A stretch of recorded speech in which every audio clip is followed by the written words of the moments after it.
प्रणाम कर लीजिए, यही आशीर्वाद रहेगा। पीठ में दर्द है तो डॉक्टर बाबा जी इसको क्या करे, ये बाबा जी क्या करे। जैसे किसी को रोग है, किसी को दर्द है तो डॉक्टर के पास जाए, आशीर्वाद से नहीं ठीक होता। देखो बस वही समझ में नहीं आता, इसी भटकाओं में सब भटक रहे हो। कोई जंतुर बांधेगा, कोई आशीष, इसीलिए तुम सब अच्छे कर्म करो। पूर्व के पूर्व कर्मों के पाप से हमें दंड मिलता है। अच्छे कर्म करो, नाम जप करो, माता पिता की सेवा करो, सद्भाव से चलो। अभी ये कर्म नष्ट हो जाएंगे, किसी से जंतुर बंधवाने की जरूरत नहीं, किसी से आशीर्वाद मांगने की जरूरत है। अब नाम जप ना करो, खाओ मुर्गा मांस, पियो शराब, करो व्यभिचार करो, तो बाबा जी आशीर्वाद दे दे तो कोई आशीर्वाद काम नहीं करेगा। दुर्गति होगी यहाँ भी और वहां भी। हमारी बात समझो। अब जरूर बुरा लगता है, सत्य विषय बुरा लगता है, पर अगर बच्चा सावधान हो जाओगे तो सुखी हो जाओगे। कोई भी हो, हम किसी एक के लिए बात नहीं करते, सबके लिए करते हैं। सब भागते हैं इस बात में कि बाबा जी आशीर्वाद दे, रोग रहित हो जाओ। कभी नहीं होगा, कभी नहीं होगा। तुम्हारे आचरण ठीक होंगे तब तुम्हारा सब काम बनेगा।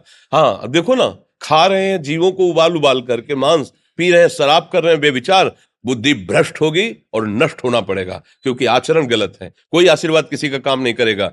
आप अच्छे आचरण करो, माता पिता की सेवा करो, परिवार की सेवा करो, समाज की सेवा करो, नाम जप करो। शरीर में कोई छोटे मोटे कष्ट आवे उनको सह जाओ, आगे चलकर आप देखो कि कैसी उन्नति होती, अच्छा होगा, मंगल होगा। इस ब्रह्म में ना किसी के आशीर्वाद से कुछ हो जाता है। हम आपको पक्की बात बताते हैं कि आज बाबा के यहाँ गए थे यार, पीठ में दर्द कम हो गया।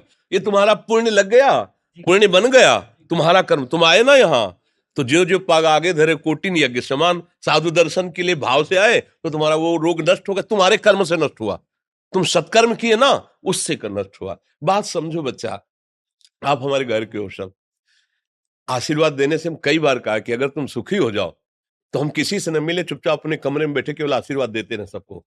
लेकिन नहीं सुखी होगे, सुखी होगे तुम अपने कर्म से। को न काहू के सुख दुख कर दाता, और निज कृत कर्म भोग सुन भ्राता। हे भाई, अपने कर्म का भोग ही आपको भोगना पड़ेगा। कोई भी तुम्हारे कर्म को नहीं मिटा सकता, एकमात्र भगवान।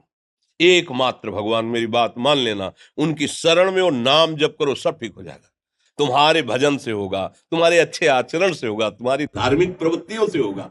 अब ये बात ना समझो तो फिर हम क्या कह सकते हैं। नहीं, हाँ यही तुम्हारा जन्मदिन की सफलता है कि हमारी बात मान लो, राधा राधा रटो, कोई नशा मत करना, अपने माता पिता की सेवा करो, समाज की सेवा करो जितना। और जो कष्ट है वो स्थायी नहीं है। आज विपत्ति आई, कल खत्म हो जाएगी। अभी दिन है, फिर रात आ जाएगा, रात है तो दिन आ जाएगा। ये क्रम चलता रहता है, हमें निराश नहीं होना। सूरवीर योद्धा की तरह हमें जीना है यार, कायर की तरह नहीं जीना है। जी।